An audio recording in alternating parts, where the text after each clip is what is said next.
بسم الله الرحمن الرحيم يا أيها الذين آمنوا كتب عليكم الصيام كما كتب على الذين من قبلكم كتب عليكم الصيام كما كتب على الذين من قبلكم لعلكم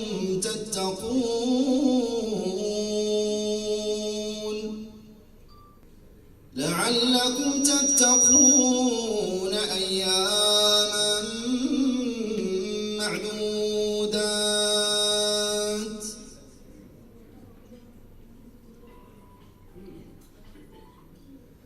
فمن كان منكم مريضا أو على سفر فعدة من أيام أخر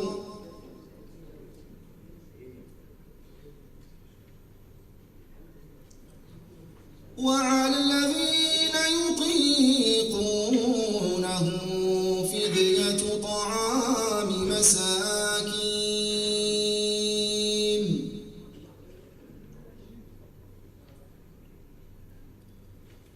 فمن تطوع خيرا فهو خير له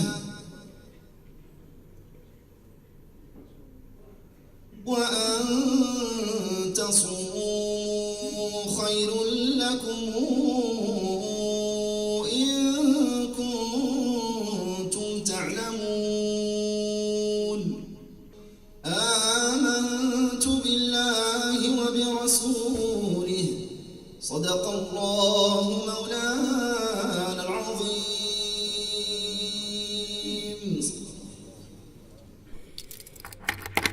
Meneer de vertegenwoordiger van de minister van Justitie, Madame la représentante de la ministre de l'Intérieur, Mesdames et Messieurs les ambassadeurs, Mesdames et Messieurs les parlementaires, Mesdames et Messieurs les bourgmestres, échevins et conseillers communaux, Mesdames et Messieurs les représentants des cultes reconnus, Messieurs les imams et représentants des mosquées, Mesdames et Messieurs en vos titres et qualités, Dames en heren, ik zal meestal in het Frans spreken.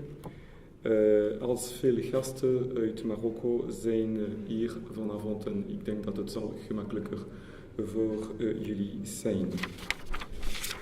Permettez-moi tout d'abord de remercier les organisateurs, le Rassemblement des musulmans de Belgique et son président, M. Saleh Chalaoui. Les remercier d'abord pour l'organisation de cet iftar le 19 juillet, marquant les 40 ans de la reconnaissance du culte islamique en Belgique. Il s'agit là d'un événement important qu'il convient de célébrer et dont on a trop peu parlé, spécialement en dehors de la communauté musulmane. Aujourd'hui, sauf erreur de ma part, je n'ai vu qu'un article de l'excellent Christian Laporte dans La Libre pour évoquer cela. Remercier également les organisateurs de m'avoir demandé de prendre la parole à cette occasion. C'est toujours un honneur d'être invité à prendre la parole en de telles occasions. C'est aussi une occasion de revoir une série d'amis et de personnes croisées au fil des années. Et je le fais avec d'autant plus de plaisir que j'ai eu l'occasion, dans un passé très proche, d'être en contact avec M. Chalaoui dans le cadre de réflexions en matière d'enseignement.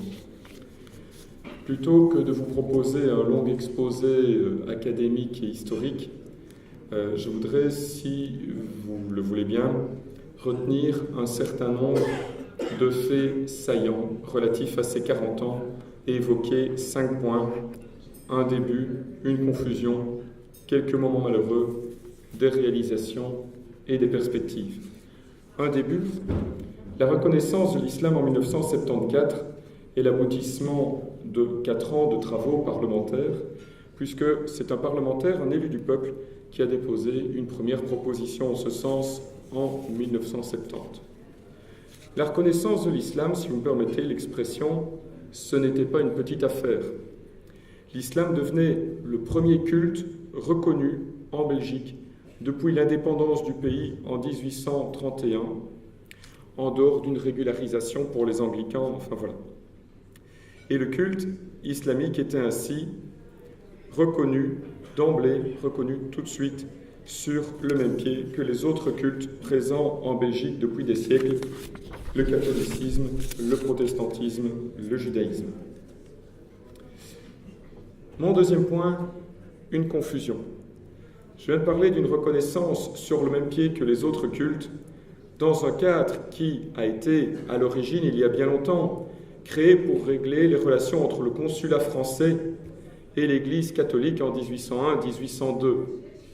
Cela impliquait l'existence d'une autorité, d'un organe représentatif, interlocuteur des pouvoirs publics, et, dans le cas du culte islamique, pour gérer les dossiers de reconnaissance des mosquées, des imams, des conseillers islamiques, des enseignants, etc. Et à cet égard, l'islam a des spécificités que les pouvoirs publics n'ont pas nécessairement pris en compte. Mais cela avait déjà été le cas pour les protestants et les israélites sous Napoléon. Et si j'ai parlé d'une confusion, c'est parce qu'on a longtemps parlé de l'organe chef de culte, alors que l'exécutif des musulmans de Belgique est chargé non pas d'une tâche religieuse ou théologique, mais bien du temporel du culte, c'est-à-dire les moyens qui permettent d'exercer le culte dans des conditions décentes. L'organe comparable du côté protestant s'appelle d'ailleurs le Conseil administratif du culte protestant évangélique. Et je ne reviendrai pas ici sur les difficultés qui ont été rencontrées pour la mise sur pied d'un organe représentatif dans les années 1970 et les divisions qui ont, dans le passé, à plusieurs reprises, marqué l'exécutif dans les années 90 et au début des années 2000. Mon troisième point, des moments douloureux. On peut se réjouir de l'anniversaire de ce soir, mais il y a quand même eu des moments malheureux. Et je voudrais simplement évoquer les moments tragiques que furent en 89 le double assassinat au centre islamique de Bruxelles ou en 2012 l'assassinat de l'imam d'une mosquée d'Anderlecht. Autre moment douloureux, les attentats du 11 septembre qui ont donné à une partie de l'opinion publique une image négative de l'islam alors qu'il s'agissait d'actes isolés ne représentant pas l'islam et les musulmans également victimes de ce terrorisme, y compris à New York, Londres et Madrid. Enfin, des lieux de plusieurs cultes, dont des mosquées, ont fait l'objet de déprédations au cours des années. Tout aussi malheureux et inadmissible est l'augmentation des actes d'islamophobie constatés par plusieurs rapports. Et si parallèlement les actes antisémites et racistes augmentent, c'est parce que tout cela s'inscrit dans un contexte général découlant de la crise économique et sociale, contexte préoccupant et contre lequel il faut lutter, de repli identitaire, de rejet, voire d'agression de l'autre en fonction de sa race, de sa religion, de ses convictions philosophiques ou de son orientation sexuelle. Revenons à du plus positif et des réalisations. Sur quoi, finalement, a débouché la reconnaissance de l'islam en Belgique? En fait, le culte islamique bénéficie graduellement des mêmes avantages que tous les autres cultes reconnus. Sans entrer dans les détails, mais il y a quand même 76 mosquées reconnues, 34 en Wallonie, 28 en Flandre, 14 à Bruxelles, 130 postes prévus au budget du SPF Justice, qui ne sont pas tous occupés, mais ça c'est une autre histoire. Ce sont les conseillers islamiques dans les prisons, dans les hôpitaux, ce sont les cours de religion islamique. Donc une série d'éléments importants qui permettent à chacun de pratiquer sa religion dans de bonnes conditions. Pour les mosquées reconnues, il a fallu s'adapter aux règles à suivre en matière de budget, en matière de compte, ainsi qu'à une série d'autres procédures. C'est parfois un petit peu lourd, mais c'est la contrepartie du financement par l'État, en fait, par les provinces ou la région de Bruxelles-Capitale. Signalons aussi, on ne le dit pas toujours assez souvent, qu'à 3 égards, le culte islamique a bénéficié de mesures plus favorables que les autres cultes. S'il y a eu des avancées peut-être plus lentes dans certains domaines, il y a d'autres domaines, par contre, où ça a été soit mieux, soit plus vite. Je pense au financement de l'exécutif des musulmans de Belgique, qui n'a pas d'équivalent pour les autres cultes, uniquement pour la laïcité organisée.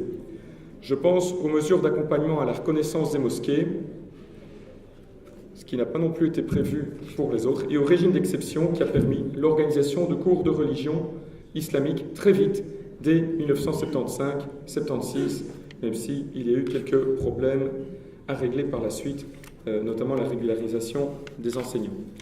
Et je voudrais terminer ce point en profitant pour féliciter les artisans de ces réalisations.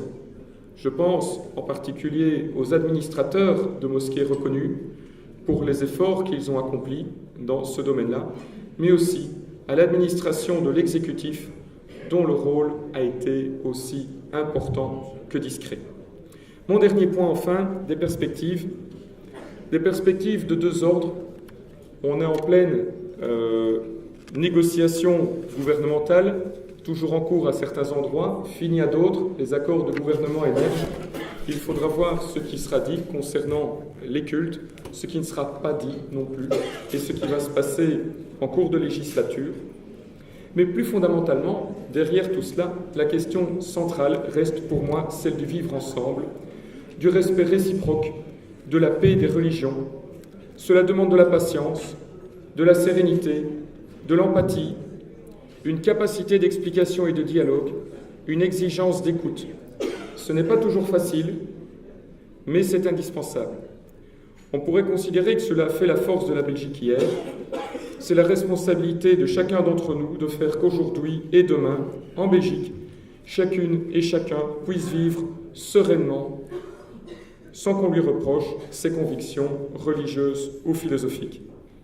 Ce sera là ma conclusion, sachant le rôle que le Rassemblement des musulmans de Belgique et son président ont joué en la matière, que ce soit par l'organisation de manifestations interreligieuses, par des expressions publiques ou par des initiatives en matière d'enseignement.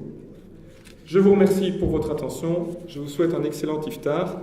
Bedankt voor uw aandacht en ik wens u een prettige iftar et je donne la parole à monsieur Salah Echelaoui, président du Rassemblement des musulmans de Belgique.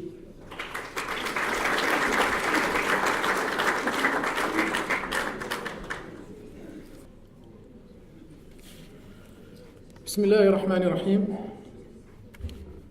Monsieur le représentant de la ministre de la Justice, Madame la représentante de la ministre de l'Intérieur,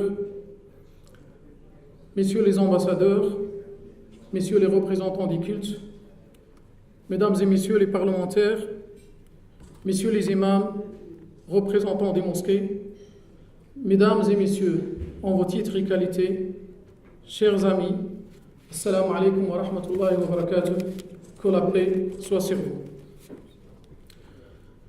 Permettez-moi tout d'abord de vous remercier pour l'honneur et l'amitié que vous nous faites en étant présents parmi nous ce soir. Célébrer 40 ans de reconnaissance de l'islam comme culte en Belgique est une occasion particulière. Il témoigne d'une rencontre entre les cultures différentes. Si l'on se replace dans les années 1950, on pourrait parler d'une rencontre entre la culture d'une société belge, alors très majoritairement catholique, d'une part, et les autres cultures de différentes communautés musulmanes, à l'origine immigrée, d'autre part. Constatons d'ailleurs le chemin parcouru, puisqu'aujourd'hui, avec les enfants des générations suivantes, avec les naturalisations et les conversions, on peut être aujourd'hui belge et musulman, musulman et belge, comme on peut être par exemple belge et protestant, protestant et belge. Certes, tout cela n'est pas fait sans moment d'incompréhension dans un sens ou dans l'autre. La communauté musulmane a parfois l'impression que certaines de ces spécificités ne sont pas rencontrées par les pouvoirs publics au sens large. S'il s'agit parfois de problèmes de communication ou de compréhension, il y a d'autres cas où les problèmes sont réels. Si la société d'accueil a un effort de compréhension à faire, les musulmans issus de l'immigration ont aussi été amenés à s'adapter au fait que, contrairement à la situation de leur pays d'origine, l'islam n'est pas ici la religion majoritaire et qu'il faut s'inscrire dans une société belge plurielle où se côtoient catholiques, protestants, israélites, anglicans, musulmans, orthodoxes, libres penseurs, bouddhistes, athées et agnostiques et bien d'autres encore. Revenons à 1974 et replaçons-nous dans le cadre de l'époque. Une société belge traditionnelle s'est ouverte à une immigration importante depuis l'après-guerre. Après une immigration italienne et polonaise, ce sont des travailleurs musulmans qui arrivent en Belgique, en particulier après les accords de 1964 avec le Maroc et la Turquie, accords dont on a célébré les 50 ans cette année. Dans cette Belgique pourtant très majoritairement catholique, soucieux que les travailleurs immigrés puissent pratiquer leur culte dans les mêmes conditions que les Belges, pour reprendre encore une fois la terminologie de l'époque, des parlementaires vont proposer dès 1970 de reconnaître ce qu'ils appelaient la religion mahométane. En faisant ainsi, ils s'inscrivaient dans une tradition d'ouverture religieuse qui a marqué la Belgique depuis son indépendance. La Belgique qui a alors maintenu la reconnaissance des cultes protestants et israélites, alors que la population se déclarait à plus de 99% catholique. La Belgique qui a ensuite reconnu l'islam, le culte orthodoxe, la libre pensée et plus récemment a entamé la procédure de reconnaissance du bouddhisme. Cela ne veut pas dire que la Belgique ne connaissait pas l'islam auparavant. Cela veut dire que par une telle reconnaissance, elle considère qu'il faut donner au culte les moyens pour fonctionner. Car la reconnaissance d'un culte, de l'islam dans notre cas, c'est cela. L'État donne des moyens qui viennent s'ajouter à ceux des fidèles pour permettre de pratiquer le culte dans des conditions décentes et comme il s'agit de l'argent de la collectivité, pose en contrepartie des règles à respecter pour son utilisation. C'est ce qu'on appelle le temporel du culte. Et donc ce soir, ce ne sont pas les 40 ans de l'islam en Belgique que nous commémorons. La présence de musulmans en Belgique est plus ancienne, mais bien les 40 ans de reconnaissance des temporels du culte islamique. D'ailleurs, cette reconnaissance va s'opérer, comme l'a signalé M. Husson, par l'ajout d'un article 19 bis dans la loi du 4 mars 1870 et une loi technique sur la tutelle, les comptes et les budgets des établissements chargés des temporels des cultes islamiques, les comités islamiques que nous connaissons aujourd'hui, le culte islamique est ainsi reconnu comme les autres. D'un côté, c'est très bien, et cela atteste de l'ouverture de la société belge. L'islam est ainsi mis sur le même pied d'égalité que les autres religions. Il n'est pas une religion de deuxième classe pour le législateur belge. D'un autre côté, c'est un problème, et c'est un problème rencontré par les protestants et les juifs sous Napoléon.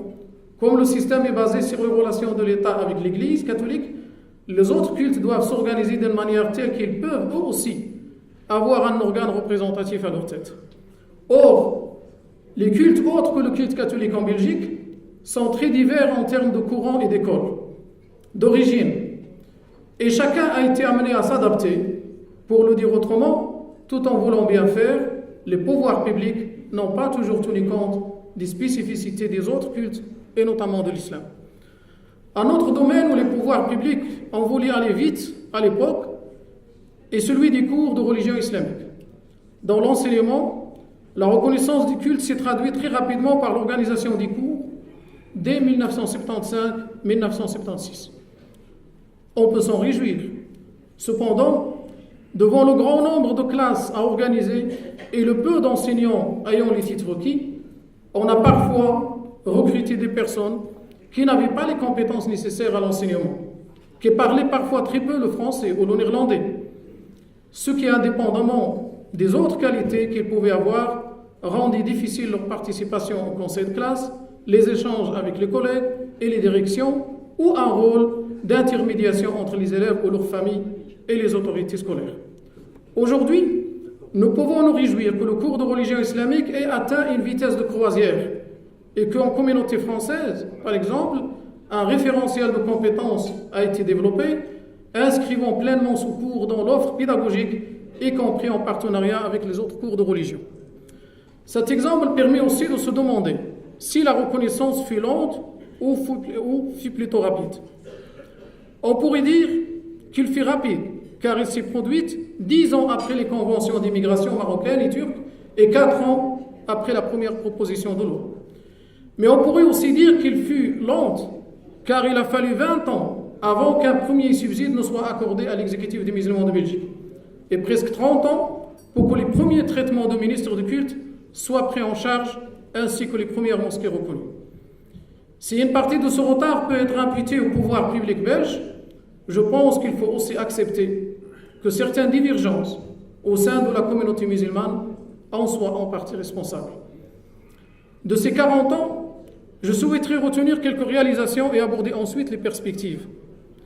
Le fait que la totalité des mosquées du pays ait accepté de participer au processus de renouvellement de l'exécutif des musulmans de Belgique, organisé cette année, est un signe important. Cela donne aussi une importante légitimité à l'Assemblée générale issue du Conseil général qui regroupe l'ensemble des représentants des communautés islamiques organisées autour des mosquées. Cette Assemblée générale se trouve reconnue par la reconnaissance de son bureau par arrêté royal et l'implication de celui-ci dans le processus décisionnel et la gestion financière de l'organe représentatif des cultes islamiques. Une nouveauté aussi dans ce nouveau système est que l'organe représentatif des cultes islamiques se voit soutenu et épaulé par un conseil des théologiens autonome et indépendant, un conseil d'arbitrage et un conseil de coordination des organisations islamiques de Belgique, compétent pour tout ce qui ne relève pas de la gestion des temporels du culte et constitue l'organe de référence dans le processus de renouvellement de l'organe représentatif des cultes islamiques en Belgique. Un autre point à mettre en avant est que les mosquées reconnues mènent pour la deuxième fois les élections de leur comité islamique et que les administrateurs des mosquées reconnues se soient investis dans la maîtrise des dispositions légales qui s'appliquent à eux, en contrepartie des financements publics, soulignant d'ailleurs les efforts des pouvoirs publics belges pour faciliter cela en organisant des séances de formation. Dans les mosquées reconnues, près de 130 postes de ministres de culte ont été prévus par le service public fédéral de justice. Et si aujourd'hui, certains de ces postes ne sont pas occupés, il s'agit généralement d'une volonté de la mosquée elle-même, les efforts réalisés par l'exécutif et le conseil des théologiens avec la procédure de désignation des imams sont reconnus et doivent être soulignés. Les conseillers islamiques ont pu être mis en place dans plusieurs secteurs, et notamment les établissements pénitentiaires. Des émissions de radio et de télévision ont pu être organisées des côtés flamands, mais cela doit encore se faire des côtés francophones. Enfin, le culte islamique a été associé, comme les autres cultes, à de nombreuses réflexions des pouvoirs publics, fédéraux et régionaux, quant à l'avenir des cultes. Et pour l'avenir, les régions wallonnes et de Bruxelles-Capitale seront logiquement amenées dans les années qui viennent à adopter respectivement un décret et une ordonnance d'ensemble sur les cultes, comme il en existe déjà en Flandre et en communauté germanophone. Nous espérons que ces nouveaux textes de loi tiendront compte des spécificités des cultes islamiques et que la Wallonie reprendra le processus de reconnaissance de mosquées apparemment actuellement interrompu. La question de l'avenir des cours de religion a été évoquée tant en Flandre qu'en Fédération Wallonie-Bruxelles. Le débat porte tant sur leur caractère obligatoire que l'articulation entre les divers cours philosophiques. S'y ajoute en Fédération Wallonie-Bruxelles la question des titres requis. Sans entrer dans ce vaste débat, je souhaite attirer l'attention des décideurs politiques sur l'importance des cours de religion pour permettre aux enfants et aux adolescents qui les fréquentent d'avoir un enseignement correct de l'islam et de recadrer ce que certains auraient pu lire, entendre ou voir par ailleurs, notamment sur Internet. En évoquant ce problème, je n'évoque pas la seule question de l'islam, car la problématique est la même pour plusieurs autres religions. Dans le dossier de la formation des cadres musulmans, imams, conseillers islamiques et autres, nous espérons que la Fédération Wallonie-Bruxelles ira de l'avant dans ce dossier, dans une optique de partenariat avec la communauté musulmane et d'enrichissement culturel réciproque. Compte tenu du nombre important de personnes qui souhaitent avoir une meilleure connaissance de l'islam, qu'il s'agisse de musulmans qui souhaitent approfondir leur connaissance ou de non-musulmans qui souhaitent connaître l'islam dans une perspective personnelle ou professionnelle, le renforcement d'une offre d'information ou de formation en la matière plus accessible et offrant les garanties scientifiques et théologiques serait la bienvenue pour surmonter certaines incompréhensions dont j'ai parlé tout à l'heure. Enfin, le dispositif des relations entre les cultes et les pouvoirs publics ne laisse pas de place véritable à l'encouragement d'initiatives interreligieuses ou interconvictionnelles. Il y a là sans doute une autre piste à laquelle les pouvoirs publics pourraient réfléchir, en partenariat avec les cultes. Rappelons que le Rassemblement des musulmans de Belgique s'est engagé dans le dialogue interreligieux et interconvictionnel, dans le respect des identités et convictions de chacun.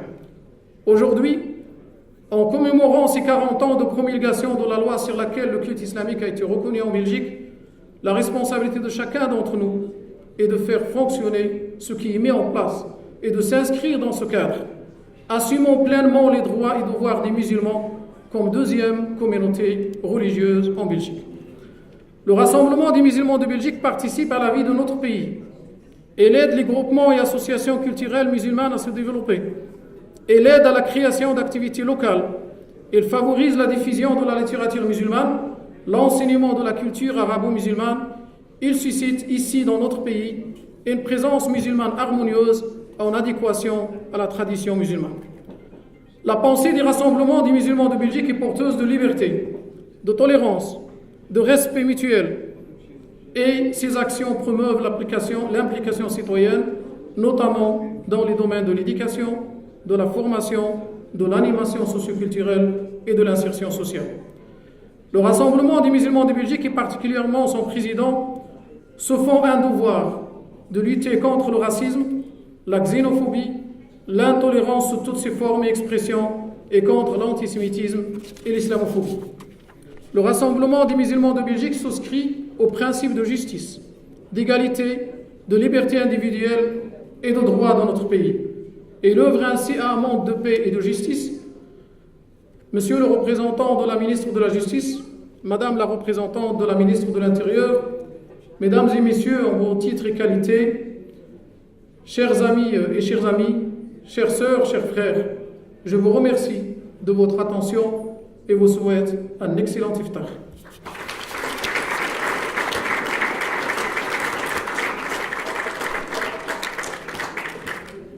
Bismillahirrahmanirrahim. Alhamdulillah wa salatu wa salamu ala rasulillah wa alihi wa sahbihi wa man sara ala nahjihi ila yawmiddin.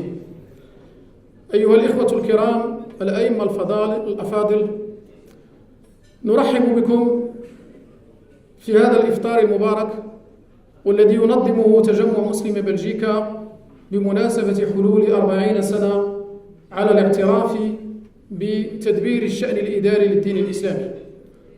أقول الاعتراف بتدبير الشأن الإداري للدين الإسلامي لأنه لا يتعلق الأمر بالاعتراف بالإسلام ما دام الإسلام دينا عمره 14 قرنا.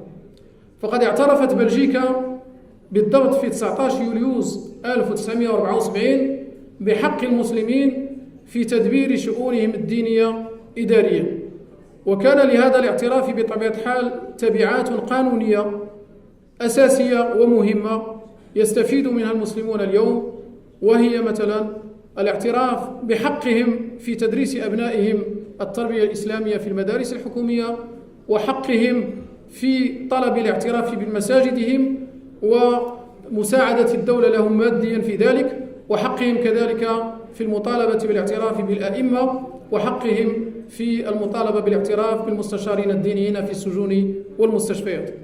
فأصبح الإسلام إذن بهذا القانون، قانون 19 يوليوز 1974، دينا في نفس المستوى كالديانات الأخرى المعترف بها من قبل، حيث أن الاعتراف بالدين المسيحي مثلا أو تنظيم الدين المسيحي حدث سنة ولكن هذا الاعتراف بالإسلام لم يمر دون مشاكل. يعني السلطات العمومية في بلجيكا لم تفهم ساعتها، يعني أيام الاعتراف بالإسلام في سنة 1974، خصوصية الدين الإسلامي، كما أنها لم تستوعب خصوصية الديانات الأخرى غير الديانة المسيحية الكاثولية.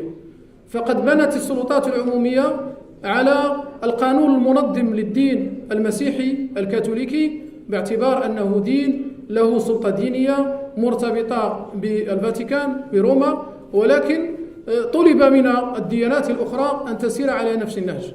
فكان بطبيعة الحال من المستحيل للمسلمين أن ينخرطوا في هذا المسار، ولكن لا بد لهم قانونيا أن يوجدوا لهم إدارة دينية تمثلهم وتكون المحاور الرسمي بينهم وبين السلطات العمومية. وبذلك نظمت الدولة سنة 1998 انتخابات عامة بعد المرور بمراحل عدة، منها تعيين لجان مؤقتة وإعطاء صلاحية تدبير الشأن الإداري للدين الإسلامي للمركز الإسلامي في بروكسل. وصلنا سنة 1998 فنظمت الدولة انتخابات عمومية، ولكن شارك في هذه الانتخابات كل من يحسب على الإسلام سواء كان مسلما أو غير مسلم، فكان هناك خلط بين مسألة الهجرة ومسألة الإسلام. فكل من أصله من بلد عربي أو بلد أغلبه مسلمون يعني لا طلب منه أن يشارك في هذه الانتخابات. وبطبيعة الحال عندما نظمت هذه الانتخابات ووضعت هيئة تنفيذية حدثت مشاكل كثيرة، بحيث لا المسلمون فهموا ما المطلوب منهم وما دورهم وما دور هذه الهيئة، ولا الهيئة نفسها فهمت دورها وما يطلب منها في إطار هذا الاعتراف القانوني. فوقع هناك التخبط واستمر الأمر على هذه الحال. وقعت انتخابات كذلك في سنة 2005 واستمرنا في نفس الوضعية إلى حين 2008 عندما تقدمت السلطات بطلب إلى المسلمين وطلبت منهم أن يتشاوروا فيما بينهم وأن يقدموا لها حلا واقعيا يحل مشاكل التمثيلية الإسلامية في هذا البلد. وفعلا بدأت المشاورات مع الهيئة التنفيذية وأحدثت لجان ولجنة للمشاورات، يعني سميت آنذاك يعني لجنة الاعتراف بالإسلام. وهذه اللجنة بطبيعة الحال عملت لمدة 3 سنوات، ثم قدمت للدولة مشروع لتجديد الهيئة التنفيذية. هذا المشروع انخرطت فيه كل مساجد بلجيكا، يعني تقريبا الذي يبلغ عددها 292 مسجد.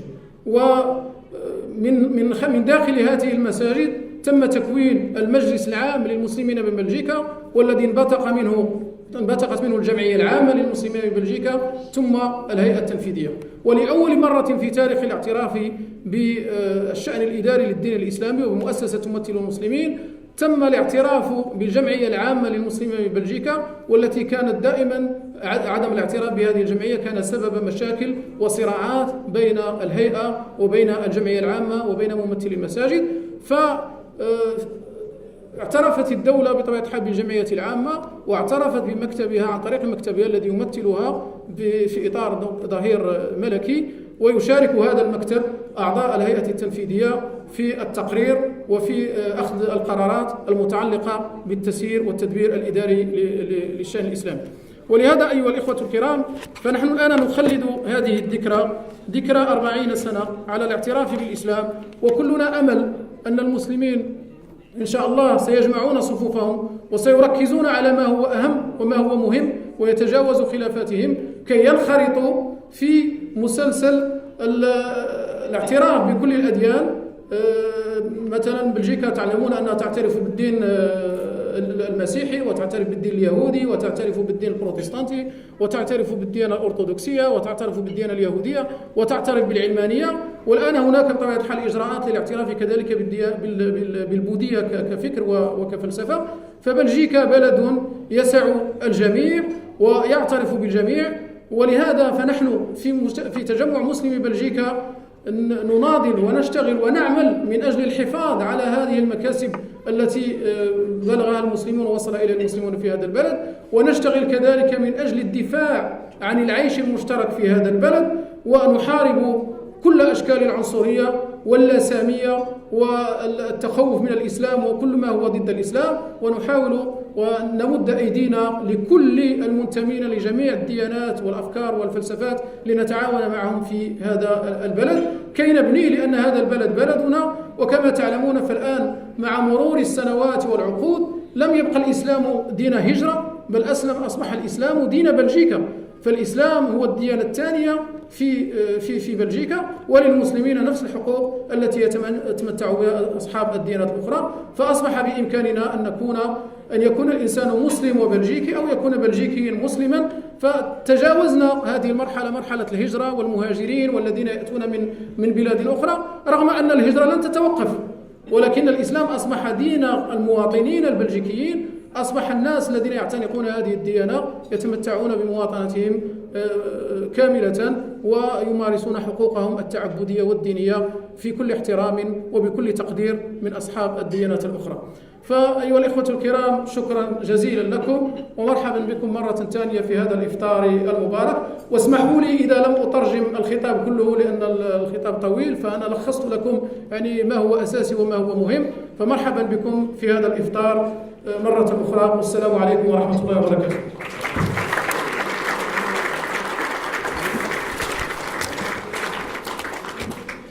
Je donne maintenant la parole à M. Fatter, qui représente la ministre de la Justice, qui est voor aan de vertegenwoordiger van de minister van Justitie.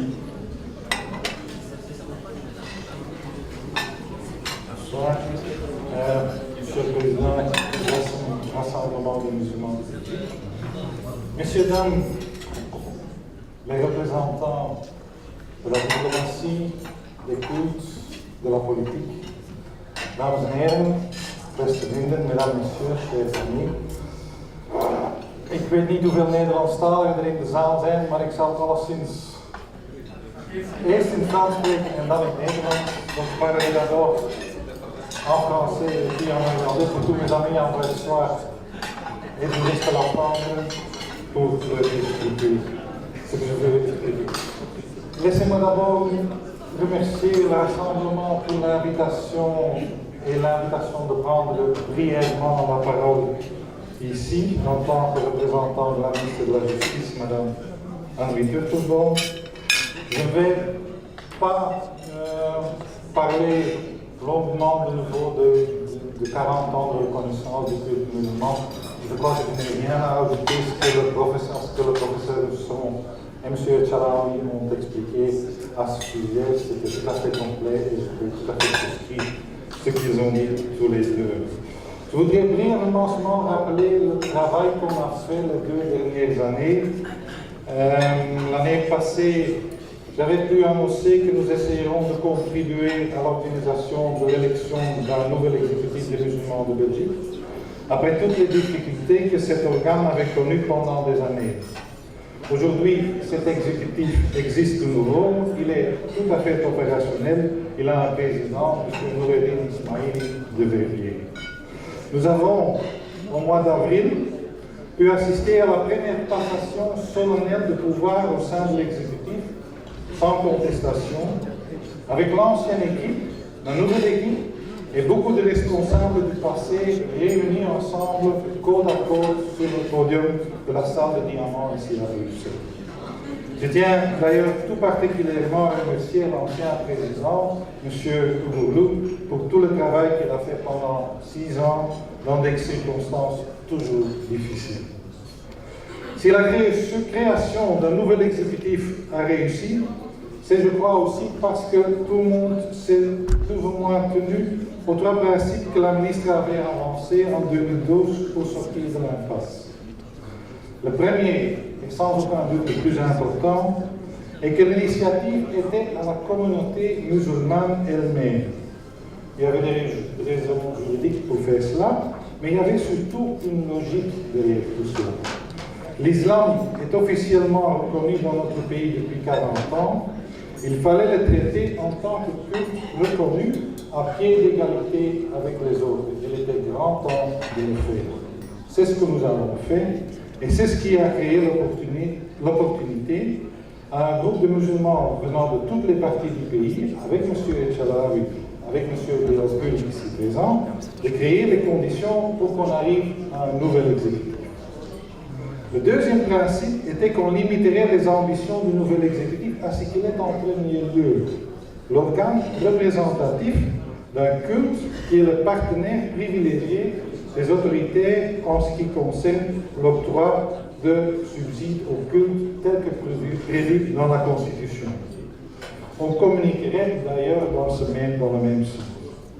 Parce que si on fait l'analyse des 15 premières années de l'exécutif, je crois qu'il s'est plusieurs fois effondré sous le poids des attentes trop fortes, comme s'il serait une sorte de parlement de la communauté musulmane, ce qui ne peut jamais être. Aujourd'hui, les ambitions sont réduites.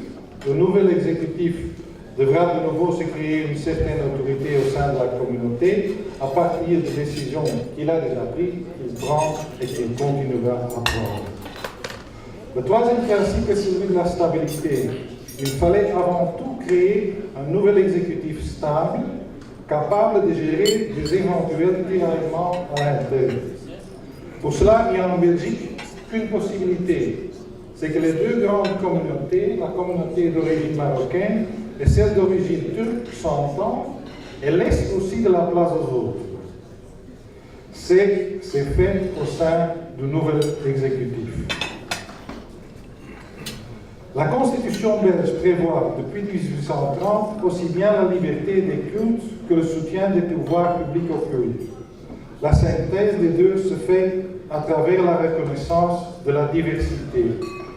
Cette diversité, chers amis, est une richesse, même en jour de tension, tel que nous connaissons aujourd'hui avec le conflit autour de Gaza, ou que nous avons connu avec l'attentat contre le musée juif à Bruxelles il y a 2 mois.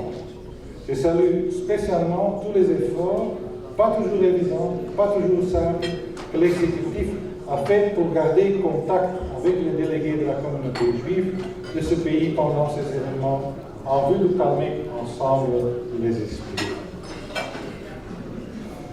C'est là, je crois, que se situe aussi une voie pour l'avenir de l'exécutif des musulmans, à soutenir le processus de normalisation de l'islam dans la société belge, en combattant les préjugés de part et d'autre, en défendant fortement les intérêts des fidèles musulmans et en soutenant le dialogue, la tolérance et la diversité. Je vous remercie. Est-ce que le professeur Riflet voudrait bien dire quelques mots?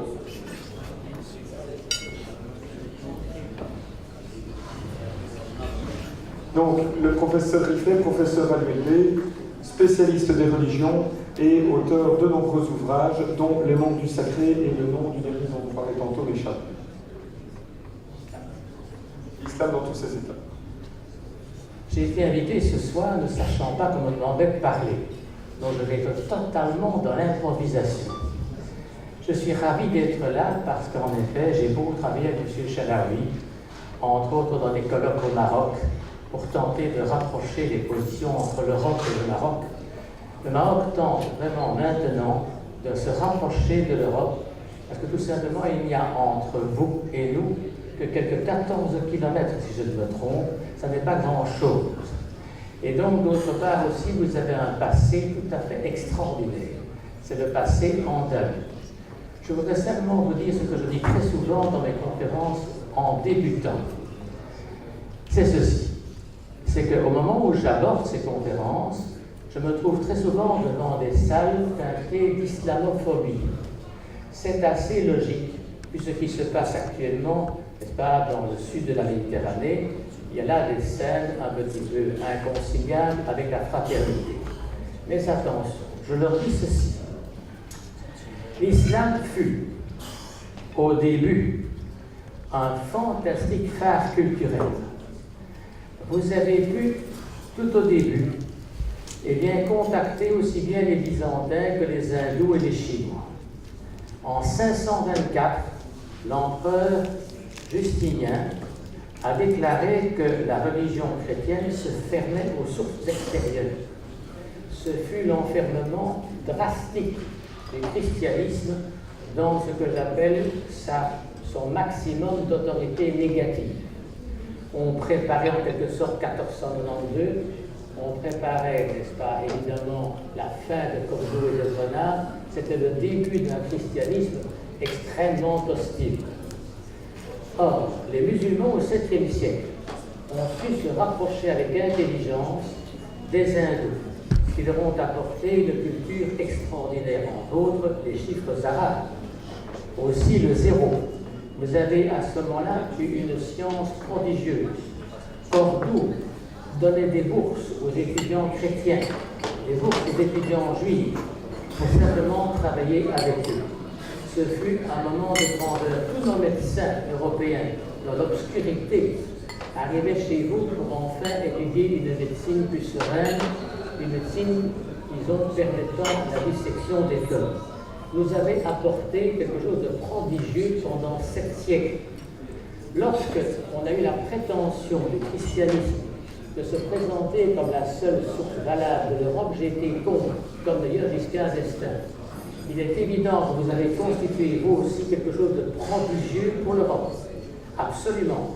Il n'était pas le moins du monde obligatoire de faire qu'une seule religion de base. Mais alors, vous avez connu des tristesses colossales. Pour commencer, la réaction espagnole contre la conquête que vous avez eue en Espagne. Non seulement ça, c'est alors évidemment 1492, mais aussi ce fut les croisades. Les croisades qui vous ont profondément divisés. Ces croisades qui normalement devaient être libération du tombeau du Christ, se sont transformées véritablement en une sorte de vaste marché. Ce que voulait Venise, ce que voulait Pise, ce que voulait éventuellement Gênes, c'est la route de la soie, dont ils ont payé ces croisades. Deuxièmement, en dehors de ce facteur commercial, les jeunes nobles voulaient s'emparer de vos terres parce qu'ils n'avaient plus de terre chez eux. Troisièmement, il y a aussi le fait que les paysans étaient déclarés libres s'ils faisaient la croisade. Tout ça était vastement intéressé. La foi était relativement secondaire. Ça vous a complètement divisé. Ensuite, il y a eu, n'est-ce pas, l'arrivée de Charles Quint et de Philippe II. Philippe II a coulé la flotte espagnole à l'épante. Vous vous êtes trouvé, vous, avec la Méditerranée complètement occupée par les opposants. Vous n'avez plus pu commercer. Troisièmement, les colonisations ont été affolantes. Mussolini a utilisé les gaz toxiques contre les Éthiopiens. Je m'excuse de vous dire, je ne suis que belge, moi. Mais la France, pour s'emparer de l'Algérie, notamment du Maroc, n'a pas été faite dans la dentelle. Il y a eu quelques petits massacres au passage. Vous avez donc été complètement écrasé par une pression coloniale. Vous n'avez plus pu participer à la révolution industrielle. Vous l'avez manqué de par notre faute européenne. Et vous êtes maintenant dans un état second, provisoire, je l'espère, parce que nous avons la révolution industrielle, vous n'avez pas eu. Ce qui veut dire que lorsque Nasser, en 1954, s'est dressé contre cet état de dépendance des musulmans par rapport à l'Europe, en nationalisant le canal de Suez, pour Dieu, aux grandes dames des Français et des Anglais, eh bien, on a constaté que les musulmans ont perdu la guerre de 48, de 49, de 56, de 67, de 73. Non seulement cela, Saddam Hussein, qui fut notre grand allié contre les Iraniens, aidé par nous, voulant protéger les sunnites qui étaient nos alliés, eh bien, Saddam Hussein a été écrasé en 1990 pratiquement en 3 jours par tout simplement des fusées américaines lâchées sur, n'est-ce pas, les postes de contrôle musulmans. Il vous devenait totalement impossible de vaincre Israël, qui était un pays moderne, entre guillemets, sur le plan militaire, ni de retrouver une sorte d'autonomie, une sorte de retour de valeur. Vous étiez sans arrêt dans une position secondaire, si pas tributaire de nous. Eh bien, je vous dis simplement ceci, c'est qu'à ce moment-là, nous sommes, nous les Européens, en grande partie responsables de votre humiliation, responsables de votre colère.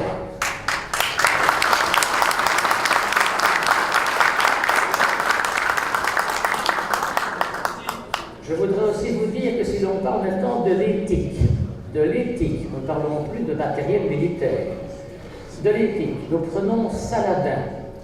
Lorsque Godefroy de Bouillon, qui trône sur notre place royale, a pris Jérusalem, il a tué tous les musulmans, il a massacré tous les Coptes, il a tué beaucoup de Juifs. Ce fut un bain de sang. Lorsque Saladin a récupéré 100 ans plus tard Jérusalem, il a dit aux Juifs, vous pouvez parfaitement rester moyennant un petit impôt. Aux chrétiens, vous pouvez rester moyennant un petit impôt. Si vous êtes contre, la garde personnelle vous raccompagnera jusqu'à la côte où j'ai réquisitionné des bateaux italiens pour vous transporter en Europe. Où était le barbare? Où était le barbare? Lorsque Saladin a affronté Richard Cœur de Lion sous Saint-Jean d'Arc, Richard Cœur de Lion est très malade. Il l'apprend, Saladin. Il fait une trêve. Il envoie son meilleur médecin chez Richard Cœur de Lion, qui le soigne et que seulement il le guérit. Et la guerre reprend. Où est le barbare? Simplement, je comprends très bien, alors très très bien, ce qui vous anime comme rancœur. Ce serait simplement que la Belgique vous offre enfin une chance de rédemption et d'amitié.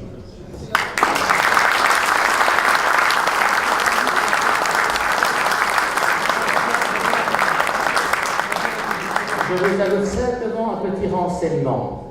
C'est que je suis un laïc, donc je ne crois pas.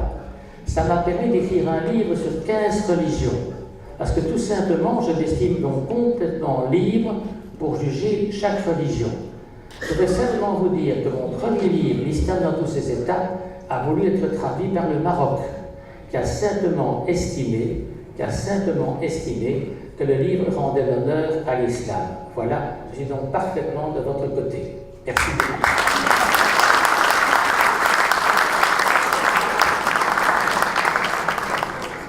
Voilà, bien, merci professeur Riflet. Et donc, c'était la dernière intervention. Je vous remercie pour votre attention et je vous souhaite un bon ramadan. Bonne fin de soirée.